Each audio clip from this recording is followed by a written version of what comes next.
So this is a continuation. This is my Switch view. It's been like 1 second. I don't know where. Oh, there it is. Oh. And so, something I never said in my last video, the way tarantulas kind of cling to things. They have like these little, they're kind of like pincers, but when I say pincers, you kind of think of lobsters and like, it hurts.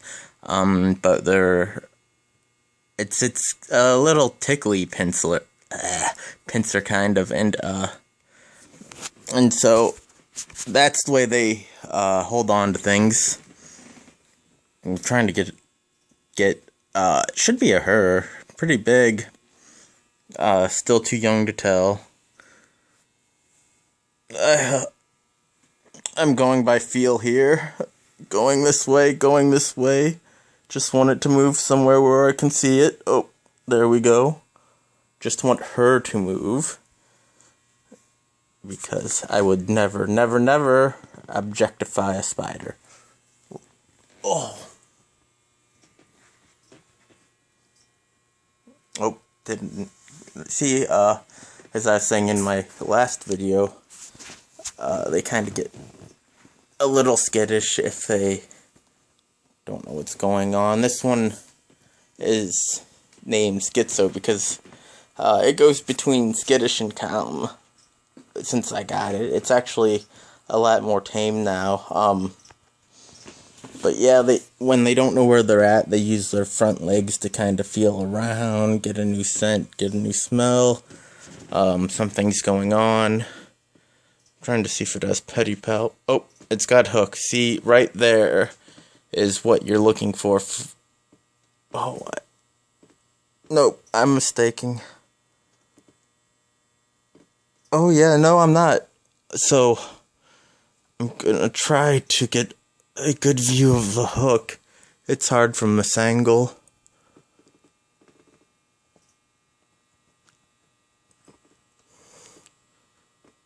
And so right there, on the very first front leg, is a hook.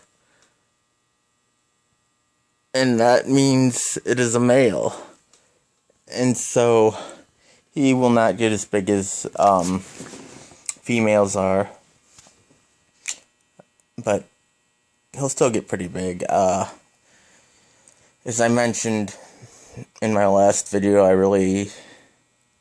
lifespan is supposed to be, whatever, probably for the species, they say 3 to 7 years if it's a male. But we really don't know because they haven't been studied that much, unfortunately. You can see a little writing on my hand, ADD, trying to remember stuff. You'll notice that as I'm speaking.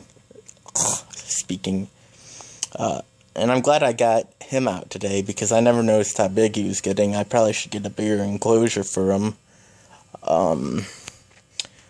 But, people are afraid of spiders because one of the fears, as I mentioned, was how fast they are, yada, yada, yada. Some of the more aggressive species will turn quick and bite you.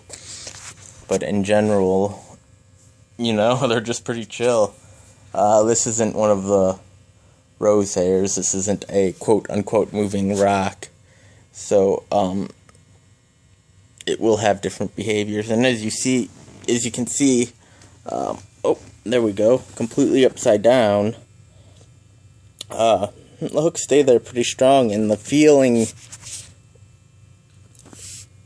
you have,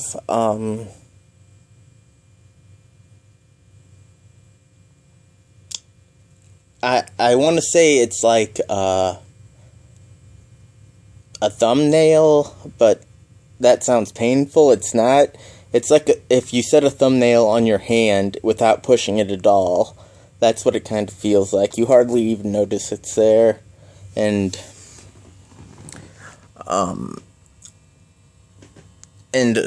if you look at spiders a lot, which you'll probably be weird like me, you'll notice that they have two front, what appear to be legs, but aren't legs. Those are the pedipalps. Those are used during mating. What happens is the male makes a sperm web, and he uses the pedipalps to gather whatever genetic material spiders have, and he mates with the female. Now, spider mating involves a lot of sexual cannibalism, so it's not too different from humans. But what the hooks are for is they hold the spider, the male holds the female spider's fangs, and then he uses the pedipalps to impregnate her, or whatever you would like to call it. Now, I don't know.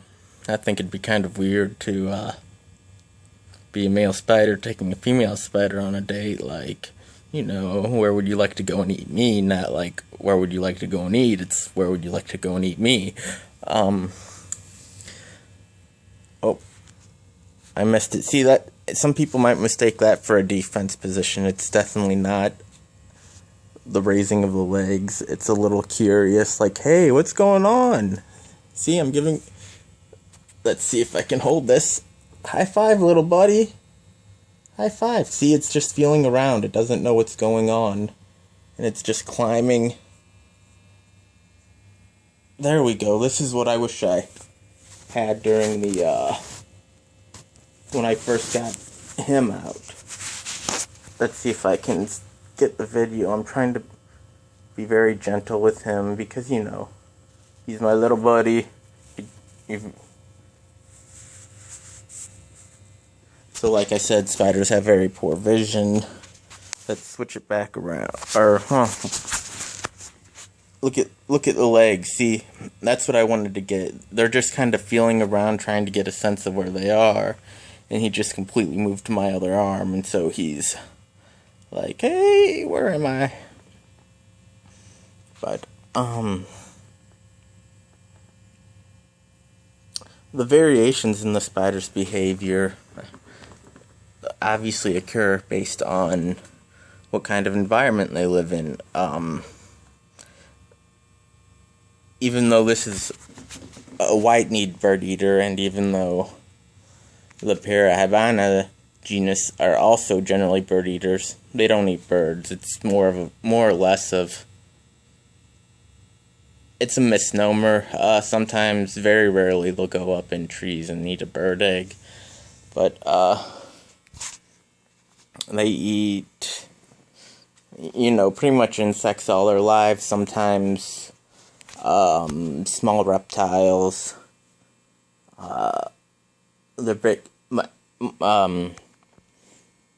I don't know too much about other countries, but I do know, in general, in North America, one of the tarantula's biggest enemies is wasps, because wasp will sting a spider, and it will lay the eggs and sting a tarantula, and lay the eggs. I have hiccups. Lay the eggs inside of the tarantula. And when the wasp's babies hatch, it will eat the remainder of the tarantula. Now, the wasp usually wins because it's got wings and stuff, and if tarantulas had wings, then I guess women would scream more. I don't know, but I'd like a tarantula with wings because that'd be pretty cool. So, but this is a very, very beautiful specimen, woman, whatever gender you want to call it. And I'm actually curious how long it will live, how long he will live. Oh, and as I'm moving my elbows, you can see the pincers are kind of, the pincers, you know how horribly painful they are kind of moving with my skin so that the spider clings on.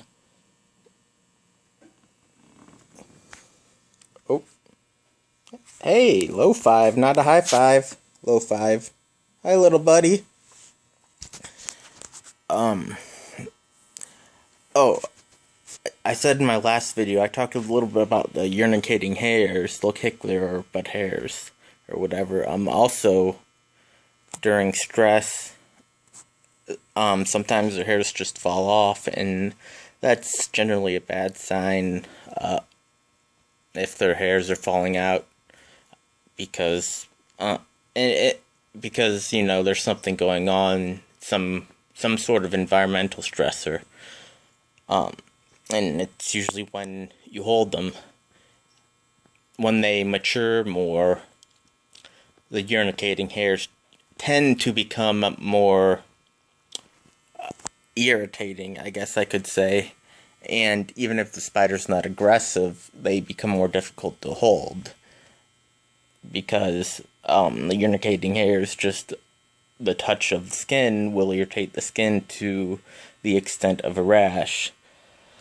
Another interesting thing to note is, like, if you went to Great Clips and threw a bunch of hair on you, it would itch. Okay, it doesn't matter if the hair is from grandma or the guy next door. It's gonna itch, or not itch, it'll, well, yeah, feel kind of similar, but the urinating hairs on spiders are different. They have different shapes, and they have different levels of irritation, and again, this is based on what is needed in the environmental what is needed in the environment to survive and adapt. But in terms of the names and what kind of urinating hairs are on which tarantulas, I'm not familiar with that, and I'm not really too interested at this point.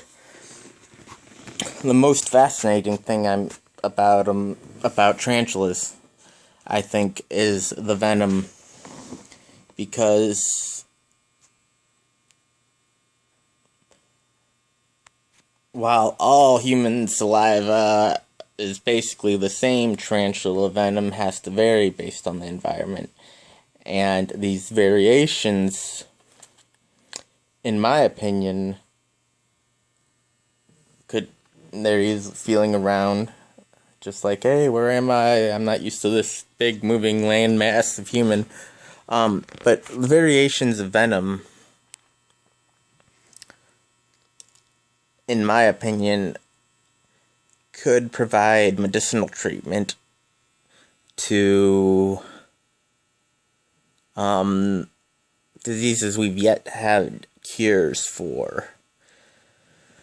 Now, I do know one of the most venomous spiders. I'm gonna mess the name up. I think it's from Brazil. It seems like everything bad is from Brazil. I don't know. Well, everything people are scared of. But it's like a black something. But I know when it bites you, you have hallucinations and a painful erection until you die. Now, depending on your preference, some people could use the hallucinations recreationally, or it's cheaper than Viagra. And so, the point is, you don't want both at the same time. A. B. The fact that venom does, anything you put in your body, any form of foreign substance that, it depends, fat soluble or water soluble, but anything injected directly into the bloodstream does not have the first pass of the liver enzymes, and so it's going to initiate some form of at least noticeable effect. And in general, if you go to a store, there'll be like a spider bite it's like a bee sting, and take Benadryl. Okay, that's cool. But what do we really know about possible therapeutic benefits from various types of venom. And I think that I said this before, the term poisonous and venom are used interchangeably usually, but poisonous means if you eat it, you die.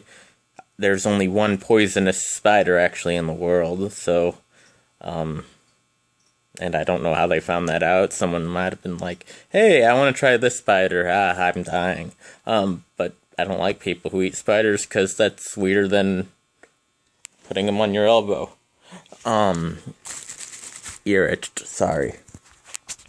But venom is a scary word. Drugs can be a scary word. Kids can be on drugs. Look at the drugs infiltrating the school system.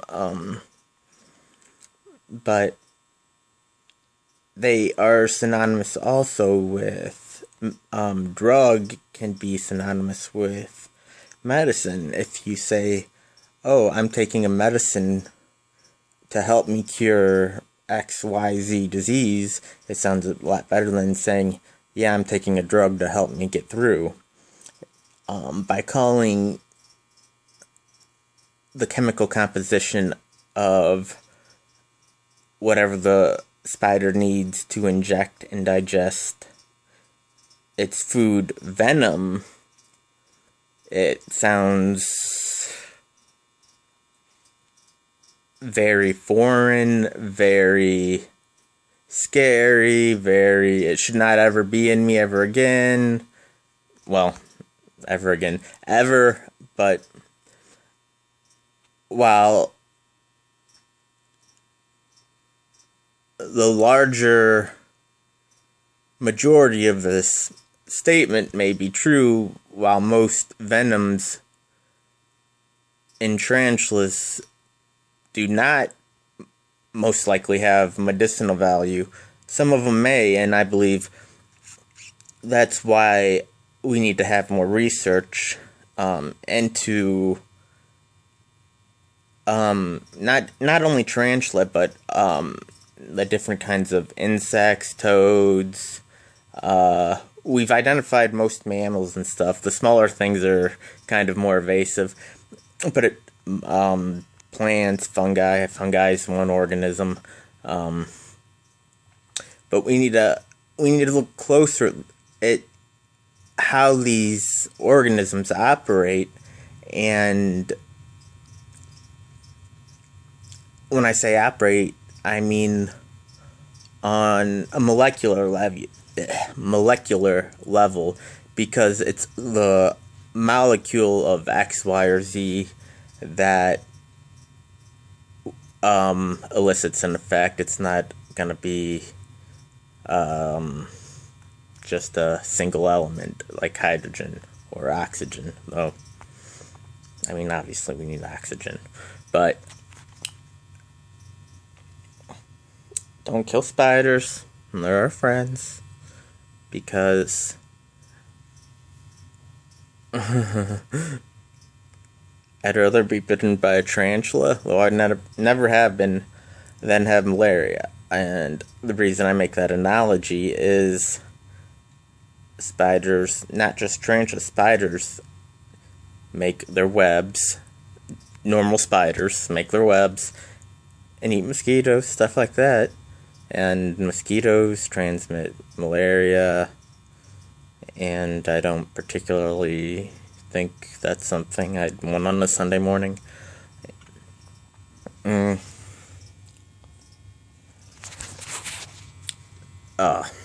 Again, loss of thought. But, okay, so, not to kill, you don't want to interrupt the food chain at all, because if you leave it alone, it works out best for us as human beings, because most problems caused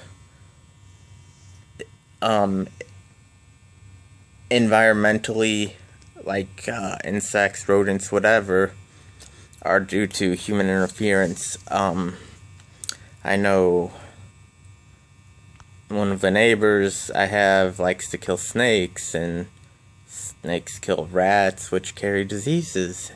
But rats are also necessary for other things, down to a molecular level, to bacteria, to viruses, and so by interrupting any part of the food chain, you are potentially jeopardizing yourself as a human being, because us as human beings are also adapted to our environments. If you look at a spider, which has had a fairly similar lifestyle for thousands of years, it's only civilization of humans that's actually been written as 10,000 years. And so, regaining thought process again. And so throughout that 10,000 years of human civilization, a lot's occurred, because instead of writing hieroglyphics and stuff, I'm using a Samsung Galaxy S4 to record this. And so we have a lot of environmental changes, many of which are conducive to our survival, which protect us. I mean, with Missouri weather, you're gonna walk outside, it'll be 100 degrees and then hail on you. It's good I have a house, but once you start interfering with nature, then with nature at all, and I would even include the environment in this, then things don't take their course. And when that happens, you have either an influx in something you don't want that is detrimental, such as mosquitoes that have malaria, ticks, etc., or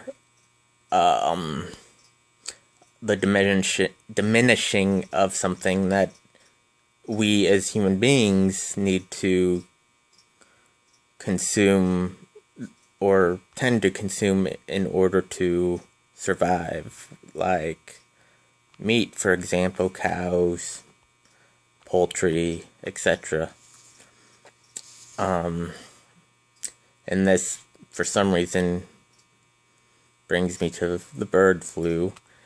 And a lot of people are scared by the bird flu, but the important thing there is that bird genes and human genes, unless you're eating a bird that's raw and has, like, basically a bird with the bird flu, you're not going to get it, because that's not how it's transmitted. But if you mess with the natural process of things, who knows? What's interesting is human beings and birds, though they don't have generally the same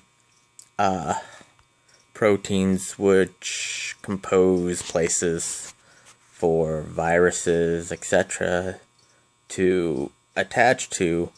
Pigs have both, and so pigs are like a mixing pot to making, I guess, I'm trying to think of like a word of,